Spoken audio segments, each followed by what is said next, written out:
Després de les diverses protestes de pares, mares i mestres i Ajuntament de la Pobla de Segur, el delegat territorial d'Ensenyament a Lleida, Miquel Àngel Cullerés, ha assegurat que el curs 2014-2015 els alumnes de l'Escola El Raiers estrenaran el nou centre. Que el curs 2014-2015 ja entra en funcionament tota la nova, la reforma i l'ampliació que s'ha fet de l'Escola Raiers.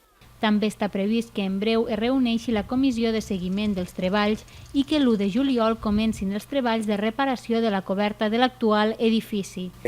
El dia 1 de juliol, si no hi ha novetat, començarà les obres de rehabilitació de la coberta, de la teulada actual.